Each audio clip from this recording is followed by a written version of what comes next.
We can't chill.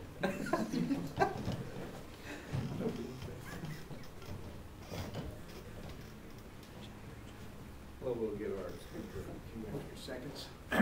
Start now. Our next speaker is Peter Norland, graduating senior, Bible theology major, and he's going to be talking about the significance of paidothoros, a nice Greek word that we'll let him explain what it means. The significance of paidothoros within second century Christian discourse against male homoeroticism.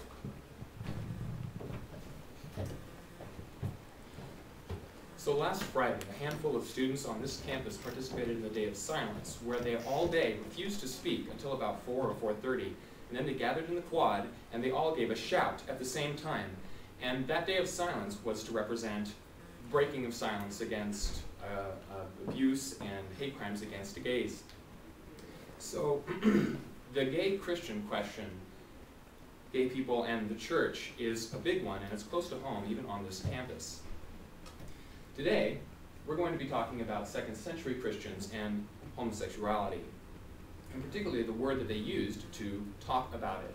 But it wasn't homosexuality as we think about it. It was a very specific form of male homoeroticism, and the word that they used was paidothoros.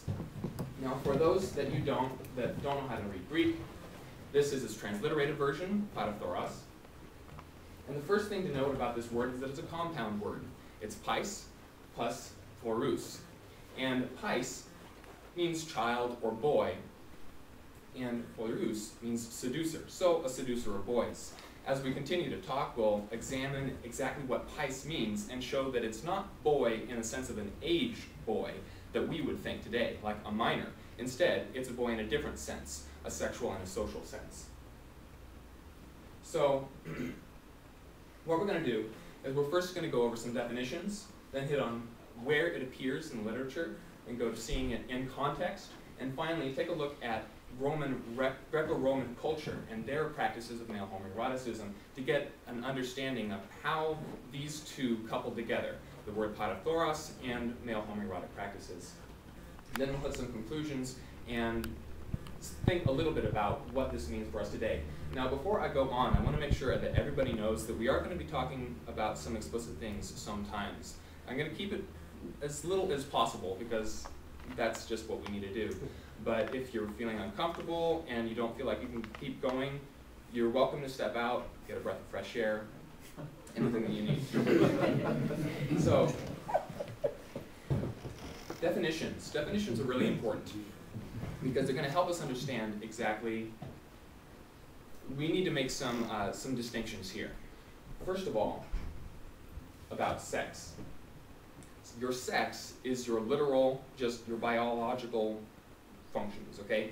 It's your machinery that you have. You are either male or you are female. That's all there is to it. And it's something that, you know, we can point to objectively. However, on top of sex, societies always place a layer of gender. And gender is what you have given to you in order to act, whether as a man or as a woman. So for a male born into a family, the parents and those around him recognize him as a male and then start engendering him as a male. They give him a fire truck when he starts to play with toys. Then as he grows up, they give him a gun. Go out and play, go out and do hunting or, you know, whatever, do manly things. And then finally, when he reaches maturity, he will have attained the appropriate social behaviors and ways to adorn himself that it looks kind of like this: suit, tie, and really curly mustache. In contrast, there is women.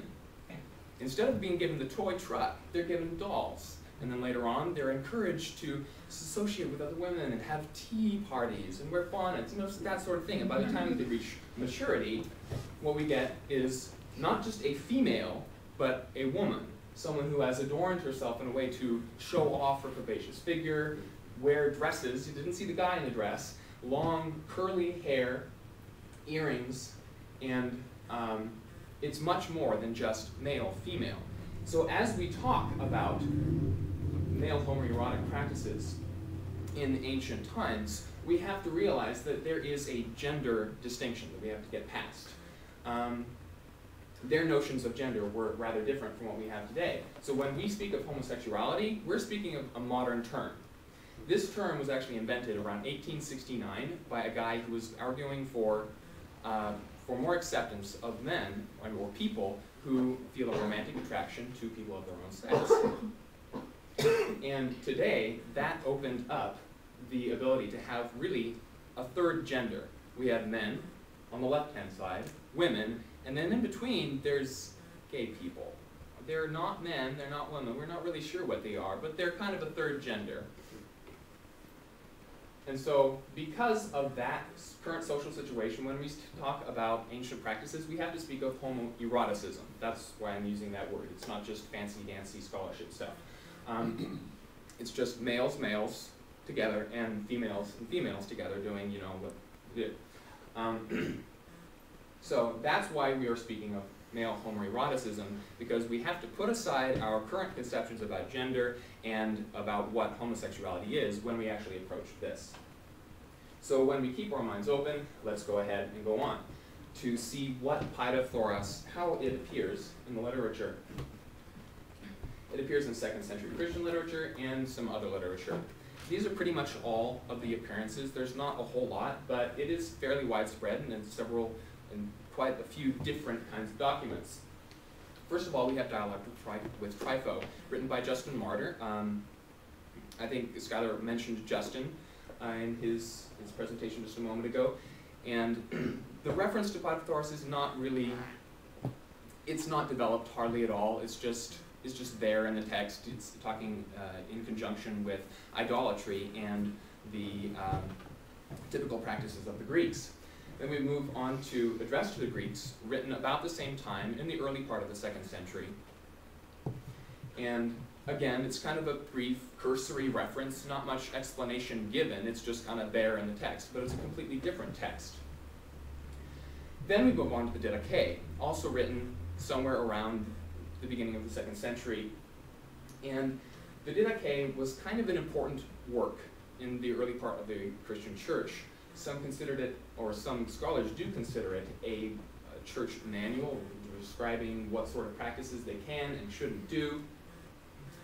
And as part of the Didache, there's a two ways section, the way of light and the way of darkness, or the way of death. And in the way of light, there's a big list of things that you should do to be pleasing to God and to be virtuous, and in the way of death, with darkness, there is this occurrence of the word paidothoros, thou shalt not seduce boys. And it's paired with thou shalt not commit adultery.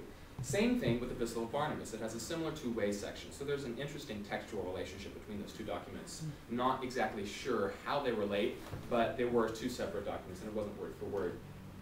But it has that, and also, in addition, a section talking about a hare, and comparing it to one who seduces boys. We'll get into that in just a minute. Finally, the Paidagogos and the Stromates were written by one person, Clement of Alexandria, in the latter part of the 2nd century. And Clement of Alexandria was a very, very knowledgeable Christian scholar. All of his works are simply chock full of references to both religious and secular works. Philo, Plato, Aristotle, you name it, just chock full. It was really clear that he knew his secular material and he knew his Christian material. Clement of Alexandria was also a very influential teacher. He was the teacher of Origen, who went on to become a very famous scholar. So those are the times that it appears in 2nd century Christian literature. In other literature, not restricted to just the 2nd century or Christian, we have the Testament of Levi, which is, it's been a while since I read it, but I think it's kind of an apocalyptic related work. And it's kind of Jewish, kind of Christian. We're not exactly sure what its origin was, whether purely Jewish or Jewish Christian. The appearance of paidothoros in there, very brief again, unlike the other second century Christian literature. And then we get to apostolic constitutions, back up. Testament of Levi was written in the 1st century AD, around there. Apostolic Constitutions is a 4th century document, also describing church. It's kind of like a church manual, and it is probably related to the Didache, where it's relying on the Didache for its use of this word pataphoros. Finally, we have Pseudo-Polemon and Pseudo-Phocileides. They're written after the 5th century, so they're just more like a good way for us to understand that this word had good significance to the early 2nd century Christians, and then went on to be used by further Christians down the road. So they considered it to be important. So now we've taken a look at the times that it appears in the literature, and let's take a look at it in context. I've tried here to show the main ideas. I'm not going to, I don't want to go through every single text because that would just bore you and it would be laborious. So instead, these are the main ideas and the relationships in between them. Like I said before, both the Epistle of Barnabas and the Didache share this section. You shall not commit adultery, you shall not parathoreses. That's the verb form of parathoros. It's also shared by Clement, that's off to the side here. You can't really see him. But whereas Epistle of Barnabas and Didache simply mention this as part of a big list of thou shalt nots, Moses is the person on whom Clement puts this on his lips. So Clement puts these words on Moses' lips. He says, you know the commandment that Moses gave, thou shalt not commit adultery, and thou shalt not seduce boys. So a little bit of an interpretive addition there, showing how important this is to Clement. Also, common to Barnabas and the Epistle of Barnabas and Clement is a discussion about a hare. I don't know what these hares and hyenas and octopi did to garner the scorn that they did, but I kind of pity them, because ancient zoology was not very nice to these sorts of animals. The Epistle of Barnabas and Clement starts talking about the hare and how it grows a new anus every year. Not exactly what we consider to be good zoology, right? But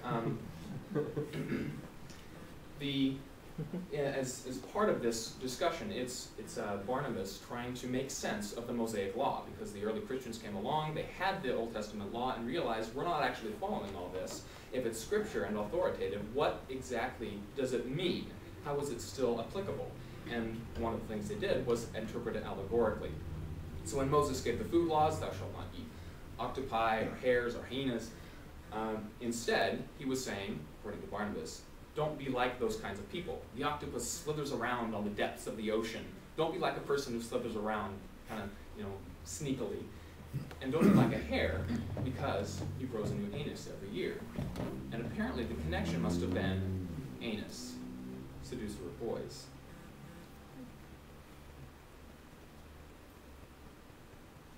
Clement, in addition to having this section of comment, you shall not commit adultery, the section on the hare, which he shares with Barnabas, he also goes in to make the fullest description that we have of this word parathoros. He has the discussion, and he says we shouldn't touch boys like girls.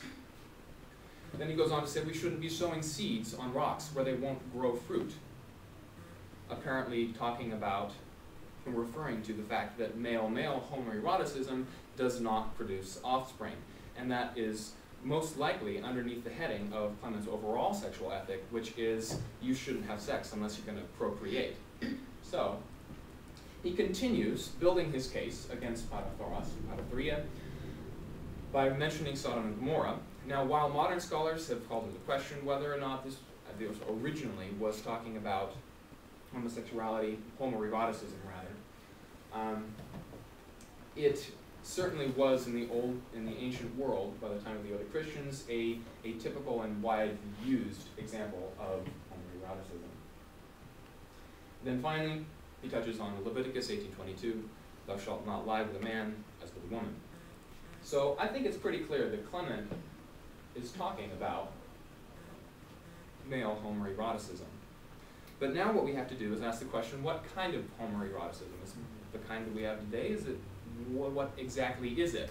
Because when we understand that this word is being used, we need to know what called it into being.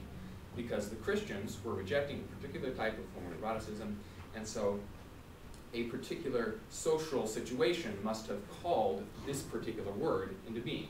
What was it? Let's take a look at Greco-Roman culture. Greco-Roman sexual ethics and society in general. We've all